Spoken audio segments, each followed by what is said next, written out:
America has a savings problem. Most people are saving for retirement the wrong way, and it's costing them hundreds of thousands of dollars without even realizing it. In today's video, I'm going to expose the hidden flaws in how Americans approach retirement savings and show you different strategies that can put you light years ahead of your peers.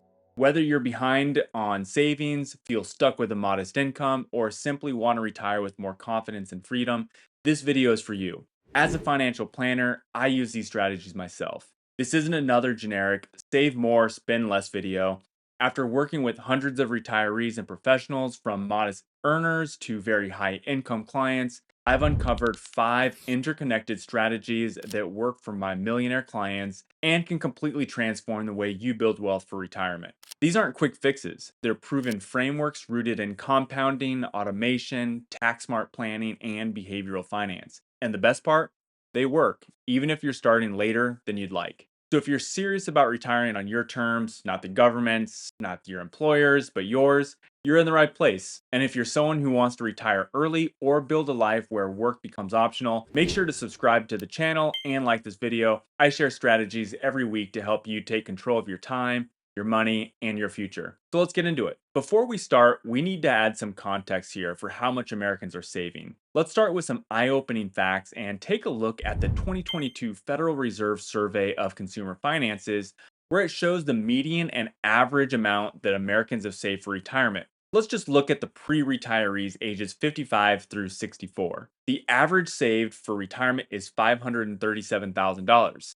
Not bad. But when you remember the averages are majorly skewed by billionaires and the top 1%, so you take a look at the median, which is the value that sits right in the middle of the data set, and the picture suddenly becomes a little bit more dire. Now we're talking 185,000 for that same pre-retiree group, and you can see where this starts to go south. Fidelity recommends having about 10 times your salary saved by age 67 if you plan to retire comfortably. Of course, that's a general rule of thumb, not a one size fits all answer. But when you compare that to benchmarks to what the Federal Reserve report most Americans have actually saved, it highlights just how unprepared many people really are. But the root issue isn't often income, it's inefficiency. Many people save in unstructured ways, putting aside small amounts inconsistently without a real system and simply hoping it adds up. Others are financially scattered, spreading money across all different accounts, missing out on tax advantages, and failing to let their efforts compound over time. For example, someone might have an old 401k just sitting idle from a previous employer, untouched, unmanaged, and often forgotten. I've worked with clients who've had their retirement savings sitting in cash for over a decade. No growth, no strategy, just sitting there losing out to inflation. Unfortunately, it's not as rare as you might think. But the key here is to do something about it now that you know there is an issue. Along the same theme, many people have their finances scattered across multiple accounts, with each piece operating in isolation. There's no clear strategy tying it all together. So they're hoping at one point at the end it adds up, but more often than not, it doesn't. That's why I often recommend consolidating old retirement accounts into current 401ks or an IRA. It's a simple step that can bring clarity, improve oversight, and make your financial life that much easier to manage.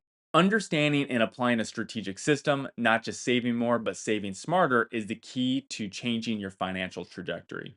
So, the first step is to use time and compounding to your advantage. There's a popular quote often attributed to Einstein: compound interest is the eighth wonder of the world. He who understands it earns it, he who doesn't pays it. The earlier you start putting your money to work, the more powerful that compounding effect becomes, and the less heavy lifting your future self has to do. Let's break this down with a real world example. To illustrate how this works, I'll use my own career timeline over the past 20 years as just one example. I graduated 20 years ago and have been working since then. So imagine this. You start to contribute $5,000 per year into a 401k invested into the S&P 500. That $5,000 could include an employer match, meaning your actual out-of-pocket contribution could be significantly less. But for simplicity, let's assume the total annual investment is $5,000. Now, let's say you didn't increase your contributions for the next 20 years, and here we are in 2025. You started with $1 and you've been consistently putting in $5,000 a year. That's $100,000 contributed. Thanks to the power of the market, your account wouldn't just be sitting at $100,000. With the historical S&P 500 performance, your investment would now be worth over $427,000, more than 4 times your total contribution. That's the magic of compounding. Your money earns returns, and then those returns start earning returns. Over time, this creates a snowball effect where even modest contributions can grow into something significant as long as you start early and stay invested. Now, let's take it one step further. What if every time you received a meaningful raise, you increased your savings? Let's say you add an additional $2,500 every 5 years. That small adjustment would bring your total retirement balance to approximately $621,000 just by building on that same time tested foundation. The most encouraging part, this is only looking at the last 20 years. If you're in your early 40s like me, you're already well ahead of the average American, and there's still plenty of runway ahead. And if you haven't started yet, that's okay. The best time to start is today. We can't predict exactly what the markets will do over the next decade, but we can rely on the power of compounding to work in your favor as long as you give it time. The second strategy is using automation to really help you build wealth. Automation is the bridge between knowing and doing. According to Morningstar's 2022 behavioral economics study, auto enrollment in retirement plans boost participation by up to 80%. Why? Because it just removes the friction.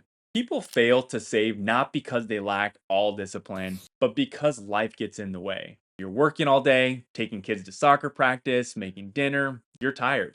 And I get it. Having a 1-year-old and my family means that I now have very little free time. That's why the smartest savers set up systems that run on autopilot. Start with automatic payroll deductions into retirement accounts, set contributions to come out of your paycheck before it hits your bank account. This ensures saving becomes a habit, not a decision. Next step is to do the same thing to your taxable investment. After your paycheck hits your checking account, or again, if you can do it from your payroll deduction, even better. Set up a monthly contribution to your investment account. After a while, you won't even realize it's compounding your wealth for you. Then move to a Roth IRA if you're eligible, or a 529 if you're saving for your kids' college education plan. These are all things that I have done in my family. I have money every month going into a taxable brokerage account and a college education plan for my daughter. It's automatically invested, so I don't even have to think about where to invest.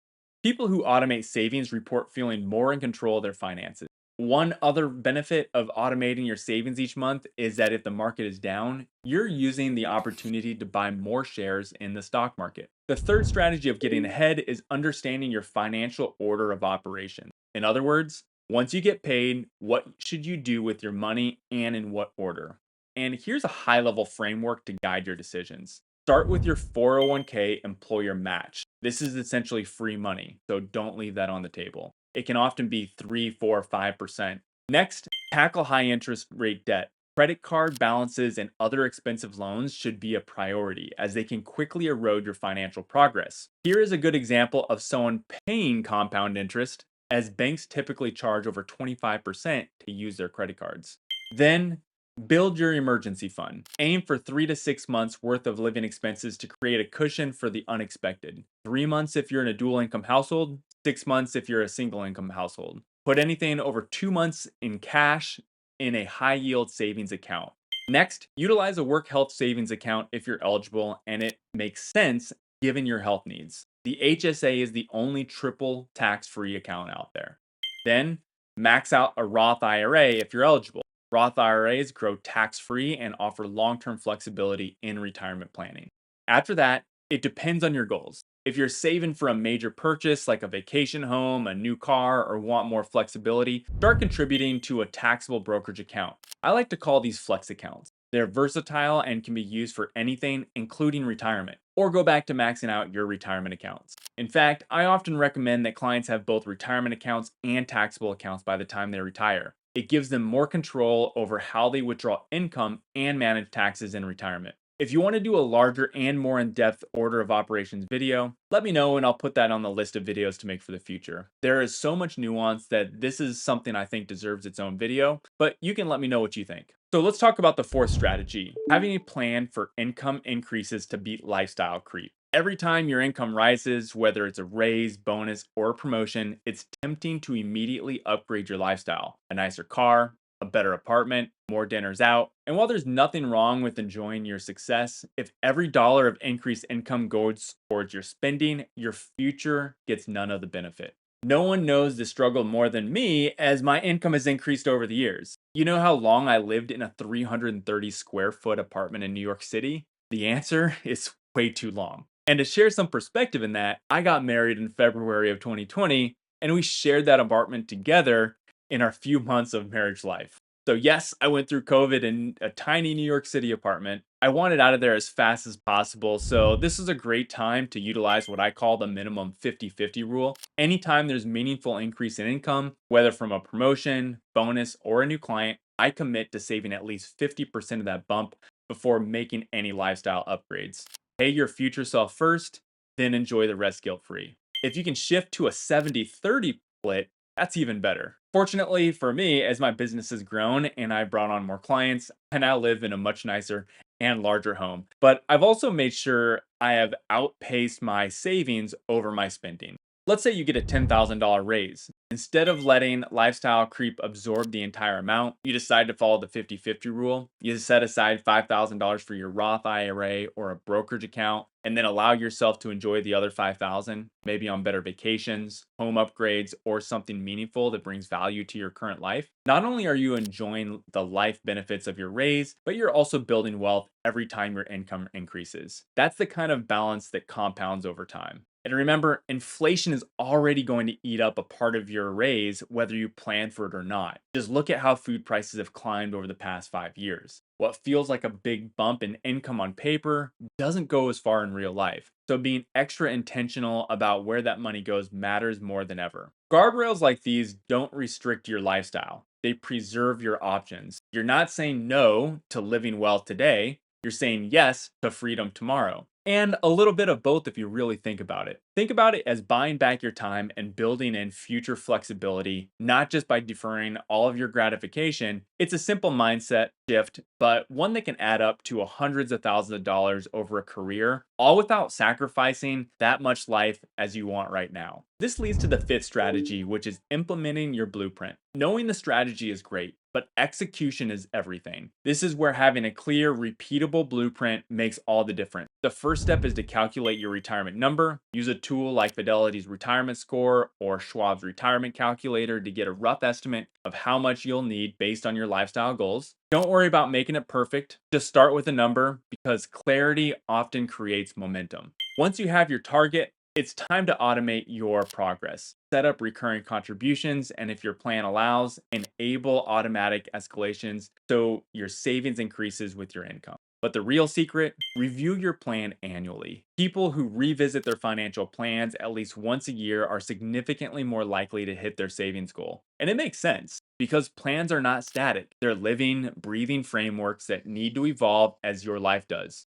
Your job might shift, your expenses may change, your goals will grow. That's why I recommend setting a recurring time each year to sit down, reassess your savings rate, update your income, and check your timeline. Make it stick, create a simple checklist for your annual review. Set a date, update your salary in your calculator, make sure you're still on track with your employer match, and make adjustments as needed. Doing this turns your retirement plan from a one-time event into a living system, one that can adapt to your life, stay relevant, and help you move forward with confidence. So there you have it, the integrated savings strategies that can put you ahead of most pre-retirees. We covered the retirement reality gap, the compound effect strategy, the automation system, the implementation blueprint, the sequencing framework, and the guardrails to protect and grow your wealth. These aren't gimmicks, they're proven data-backed strategies used by my most successful clients. If this video opened your eyes and you want personalized help implementing this system, click on the link where you can share some information about yourself and I'll send back a personalized video. Thanks for watching and being part of my community, and I'll see you in the next video.